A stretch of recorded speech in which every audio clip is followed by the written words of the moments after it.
Fellow Guyanese, today is a very sad day in the history of our country. It is a horrific day, a day we wish would never have occurred. It's a painful day. The magnitude of the pain of the children, their families, and the community is enormous. This is a pain that we must carry as a nation and as a family. It is a pain that we must share together. It is a pain that we must support in our prayers. These families and children require from us now, as a country and as a family, unflinching prayers, love, and support. As President, I ask that all of us join in giving these families and children and communities justice. Today, I had the sad task of interacting with many of the family members, parents, guardians, teachers, and children themselves. And I can say that there is no word or words that can describe the magnitude of pain that these, our brothers and sisters, are going through today. At about 23 hours 30 or 11:30 p.m. last night, the cabinet was alerted to a major fire in the dorms here in Mahdia. We immediately established a functional group to follow and coordinate all the agencies to respond with speed and efficiency to the children and to the community.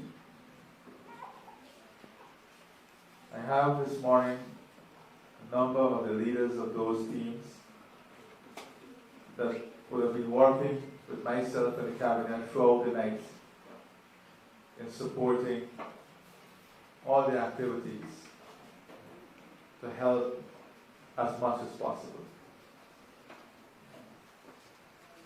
They're going to update you on what they have found so far and what the plans are.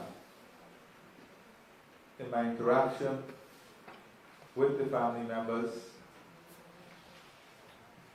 their immediate goal is to have peace by first of all seeing their loved ones. Unfortunately, among the 59 girls who were staying in the dorms, 56 were in the dorms last night. 3 went home.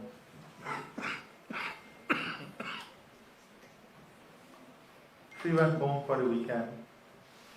There was one little boy, of which 13 of our girls died at the dorm. The little boy died at the dorm.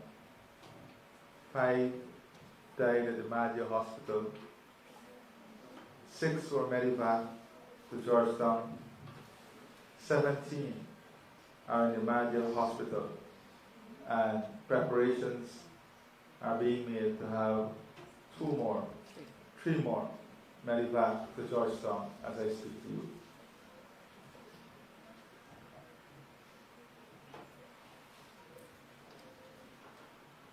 Of the 13 who we lost at the dorm, who require external assistance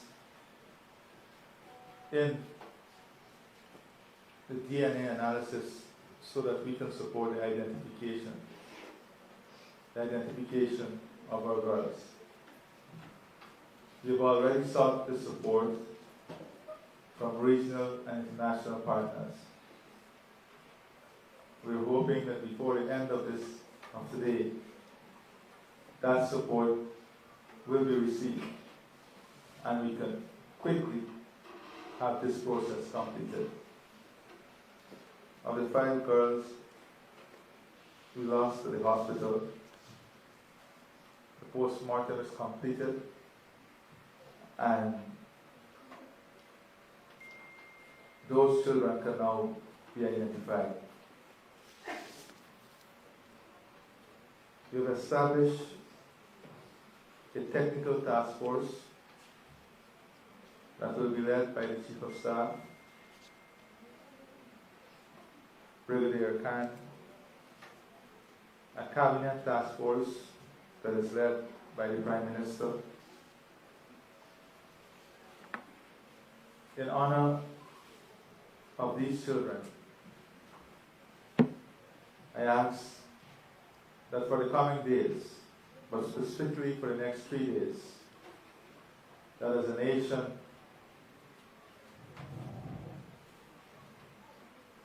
we utilize the next 3 days as 3 days of prayers for these children, their families, community. I'm now announcing 3 days also of official national mourning. And as of 4 p.m. today, all our flags must be flown at half-mast in honor of these children. We have already mobilized full counseling service for the children, their families, and community members. That service will have already started. I'm committed, as I have done to the family members already, our full, unconditional, unhindered support for the families and these children. Whether it be medical, social, counseling, financial, transportation, accommodation, whatever the form of support is required, the state will provide that support to the families, to the children. The Ministry of Education is working on the reprogramming of all educational requirements, which includes the CXC examination that some of our children who have lost their lives, the children of this school, are taking at this time. Today is one of the saddest days in my life as president. It's a day I wish would have never occurred. It's a day that our country is attained. But not only our country.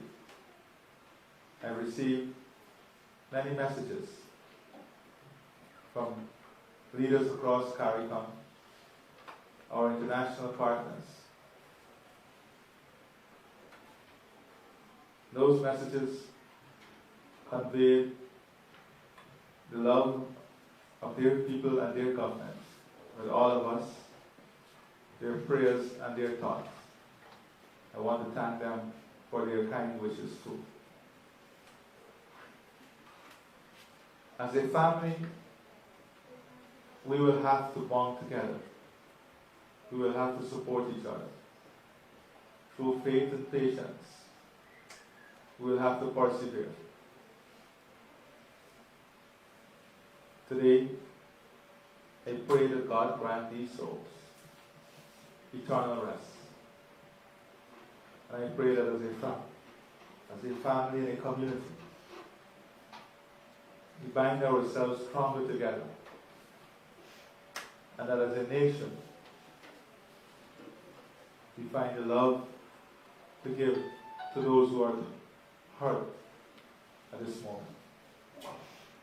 I will now ask a representative from the fire service to update you on what took place. And friends of these children, I have to report that on Sunday, the 21st of May, at approximately 23:15 hours,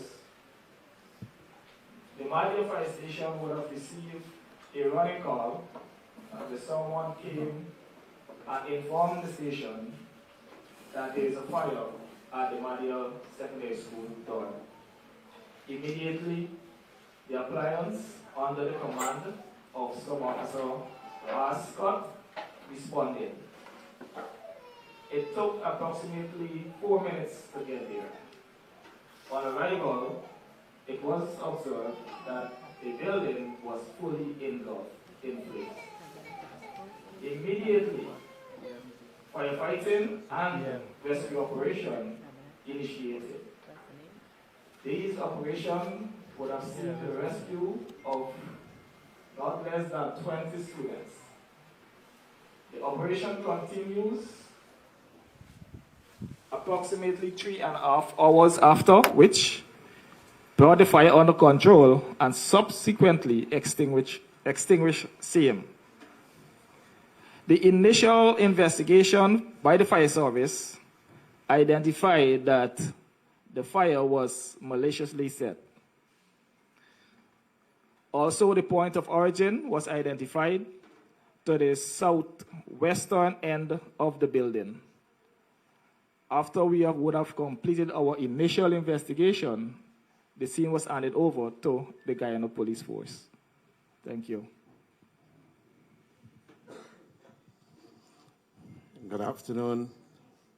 I want to start by saying condolences coming from the officers and ranks of the Guyana Police Force, my family and I, the brave relatives, friends, and family of the deceased children. On the 21st of this month, about 23:15 hours, the police at Mahdia police station got a report that the Mahdia Secondary School was on fire, and that's a female dorm. Immediately, the SOPs in relation to working jointly with the fire service, that was realized. They managed to save some of the children. In that process,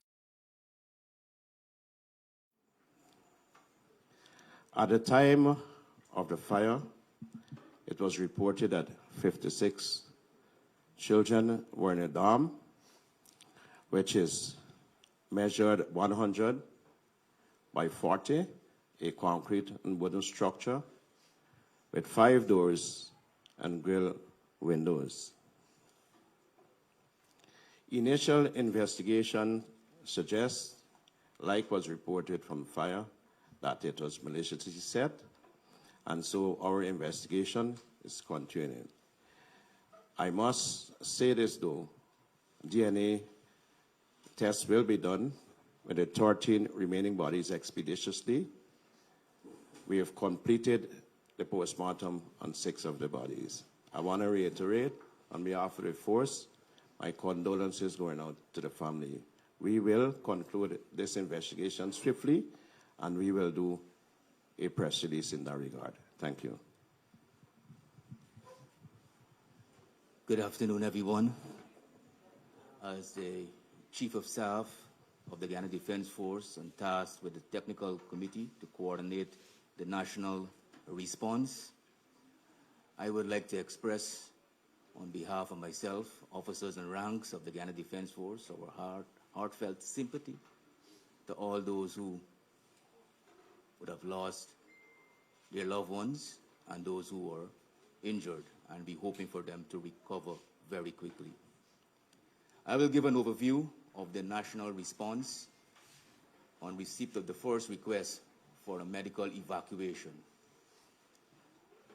At about 23:15 hours last night, we received a call for a medevac at this location. Just 15 minutes later, we had a massive mobilization at the national level, involving assets from the Ministry of Health, the Guyana Fire Service, the Guyana Police Force, the Guyana Defense Force, and the private sector. These assets included 5 aircraft, 6 ambulances, and over 80 emergency, medical, and security personnel. As you would know, those who are here, last night there was bad weather. And because of this, we had some concerns of flying into this area. However, our pilots, and I want to publicly thank them, despite this, the pilots were determined to execute this medical evacuation operations. The resultant of this national effort saw successful extraction of 9 of the injured female students in 3 separate medical evacuation flights from this location to Georgetown at 03:30 hours, 06:30 hours, and not so long ago at 14:10 hours. More flights are being conducted and will be conducted throughout the day, including the transportation of the remains of those who died in the fire. Once again, I reiterate my sympathy to the families, the parents, the guardians, the caregivers of the female students. Thank you.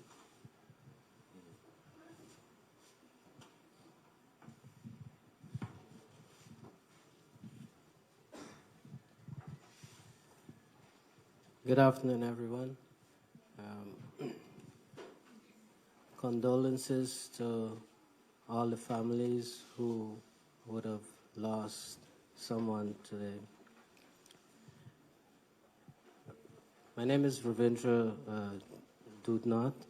I'm the regional health officer. At around 11:22, I received a call from the Deputy Regional Executive Officer of Region 8 that the dorms was on fire. We immediately called all the nurses and doctors to come to the hospital.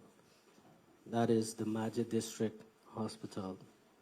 Our first patient was received around 11:30 p.m. Subsequently, more patients started to come into the hospital. We had a total of 26 patients coming into the hospital.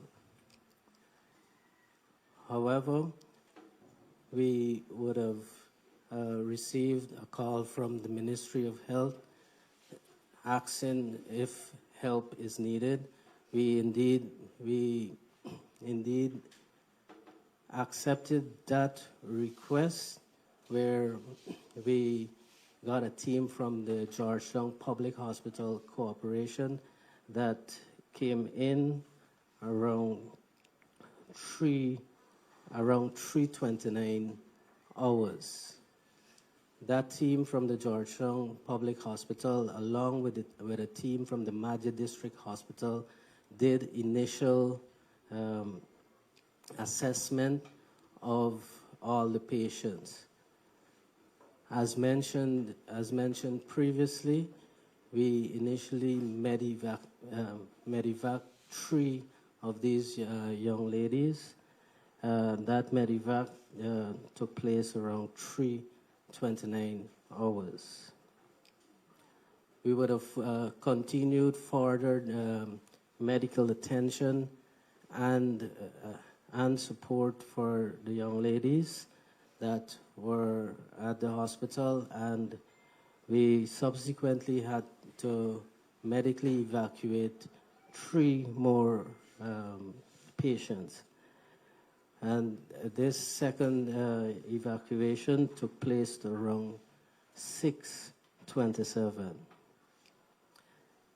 Later this afternoon, we medevac 3 more patients, and that medevac was around 2:05 this afternoon. We would currently there are 17 patients at the hospital, 11 of which are stable, and there are 5 that we consider stable but critical. We would also like to thank the staff of the Mahdia District Hospital, the health staff, who responded swiftly to these casualties. Also, we would like to say thanks to the Ministry of Health for also responding in adequate help. Again, we would like to say thank you to all those who would have lent their support, the residents of Mahdia who would have lended their support in whatever way.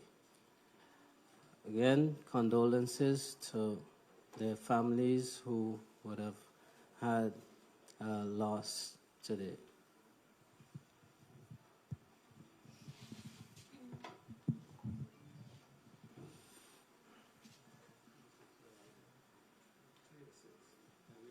I want to thank all those who supported this effort, all our doctors, nurses, members of the community, our pilots, and those who came in, braving the weather. Minister Ben, who came in, landed eventually at 3:06 a.m., but was waiting for the weather to clear up to get an opportunity to land. The Prime Minister, Minister Manichan, and their team, who came in and had to return to Tumeri because they could not have landed, and then had to return afterwards. I want to say to all the members of the families here that we will continue to be by your side and support you during this very, very difficult time. So I want to thank all those who have responded. At 7 p.m. tonight, we will have a further briefing, an update on the situation. For those children who were taken to Georgetown, 2 of those, 9 now, 3 are on the way. 2 of the 6 who are there, 3 of the 6 who are there are in ICU. So that is the update that we just received from Georgetown Hospital. Before we close this update, wherever you're looking from, I ask all of you to stand and to reflect in a moment of prayer for these children and their families.